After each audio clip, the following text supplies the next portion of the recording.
Sometimes it's so painful to face the problems in a romantic relationship. It feels so hopeless that instead of facing that, you go into fix-it mode. Somebody's not into you, you can fix it yourself, or better yet, fix them. And wanting to help another person see what might be going on with them when they're acting angry and impossible and saying they want the relationship to be over, well, doing that might be a good last-ditch effort to save a relationship, but trying to get somebody to heal themselves hardly ever works. And even trying to get them to heal their trauma or their mental health stuff has a funny way of making you feel crazier than you did before you started. So here's a letter I got from a dear man named, I'll call him Andy, all right? And he writes, "Hi, Anna. I have been in a 1.5-year relationship with someone I believe is CPTSD. So much of what I have read and heard from you resonates with episodes that happened between us. However, like you suggest many times, I feel like I'm more invested in knowing about CPTSD than he is. And naturally, that creates some unhealthy dynamics for both of us." Yeah. While he was a child who suffered sexual and emotional abuse, and today has practically no contact with his family, so much of that pain seems unprocessed and surfaces in episodes of micro-conflict. After one of these episodes, we broke up. Actually, he decided to do it when I asked for some days for me to process things. This has happened a few months ago, yet we remained in contact and saw each other. It was then I introduced him to your channel, hoping that maybe it would make a spark and kick off a healing journey for him. Though we remained in contact, we didn't get back together. His resentment was still there. Self-doubt, self-sabotage were all topics we talked about. I suggested we seek professional help to get through this together, but he didn't like the idea. I told him that unless we can create tools to manage our dynamic, it's likely it will happen again, as it has from time to time, with more or less intensity. I believe our love has kept us from distancing from each other, yet it also didn't allow us the distance, perspective, and self-awareness that we needed. Recently, we finally decided to stop contacting each other. It came from me, says Andy, after a simple episode of scheduling a time to talk got chaotic, dysfunctional, and defensive. I've been struggling a lot because I love him, but I don't know when it is the trauma speaking and he does not mean what he says, or if it's true, nuclear, and definite. Could you speak about this? I remember in one of your videos you said that sometimes you need to disregard what he says and just be like, whatever, I'm sticking with you. But how do you know when a relationship like this is over?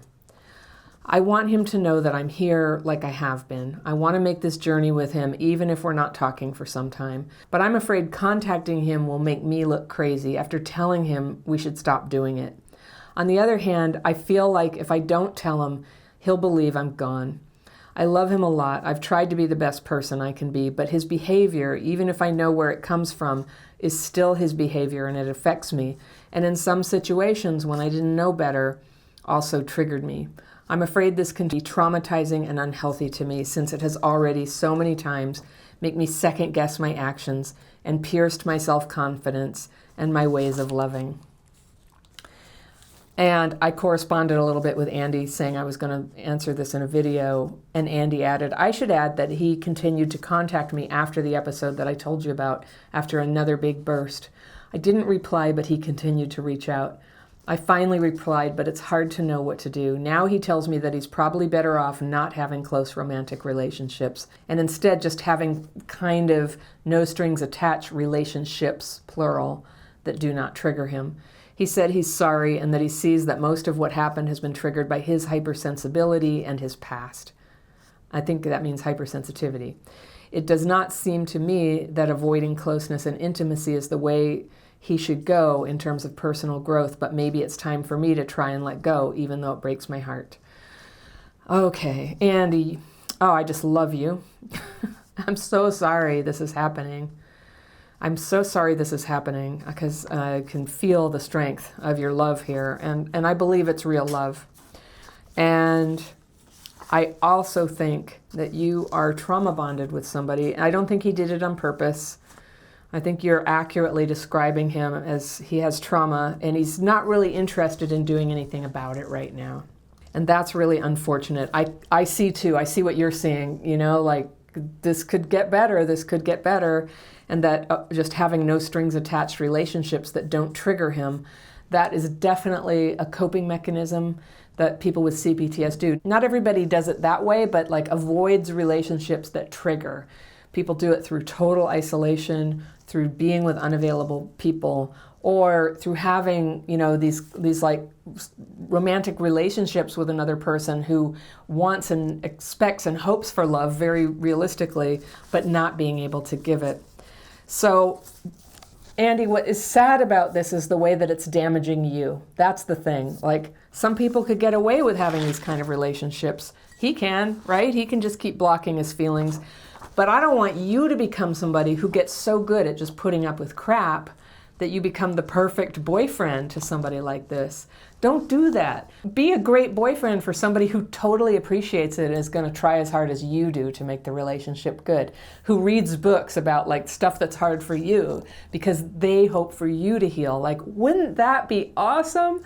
And the thing is, like, when you talk about yourself, you haven't told me, and I'm going to assume like you would have told me if you had a lot of trauma in the past. I bet you've had some. Everybody's had some. But I'm going to guess that you're capable of having a full 100% relationship, and being that you want that, this is what I always recommend to people. Stop having the relationship that you don't want. And don't be fooled by all the strong feelings that come from a no strings attached relationship. It's so easy to be mesmerized and hooked in and attached, to somebody who's having that kind of relationship with you. And then you know what happens? Nothing out here. Nobody else gets interested. And you start to, and you say you worry it's crazy making for you, and it does. It kind of gives you that trauma bond energy. And a lot, so many people can't help it. They fall into trauma bonding. It's actually, when somebody goes nuclear and blows up the relationship and then keeps calling, and then you finally call them back and they go, well, I was only calling to say I shouldn't have a relationship. It's like, talk about confusing. And, to be honest, that's emotional abuse. That's just, yanking somebody's chain, and it's a chain that's around their neck. If you stay in a trauma bond relationship, it starts to erode your mental health, erode your boundaries, erode your confidence in yourself, and that's what you said. And I would just say whatever is going on in a relationship, a red flag is how you feel in the relationship, and if you feel like you're becoming less than your lovely self, if you feel like the relationship is just taking you down, down, down, and you find yourself trying to convince yourself that you can teach yourself to put up with this, red flag, time to go, time to go. And it hurts. It's really painful, but it's not as painful as you think. When you actually are dealing like in the same couple of days as when he does this like destructive act on you, then you see it and you're like, I'm getting out of here. But then the calls begin and you come back. What that's doing to your self-esteem is like not worth it. This is not a physically abusive relationship, but it's emotionally abusive. And that's the trouble, is that the longer you stay in an emotionally abusive relationship, the longer, the harder it is to come back to your old self, to come back to your senses. It just gets harder. It just gets harder to show up for true love that might lie in your future. So you're going to feel so good about yourself. Your integrity, the part of you that knows you're worthy and lovable, can deal with being single for a little while, can deal with not meeting the one yet. You can do this. It will hurt at first. But I tell you, it's my experience, like it only hurts for a little while. You think it's going to be a lot worse than it is. You're going to love having your integrity back.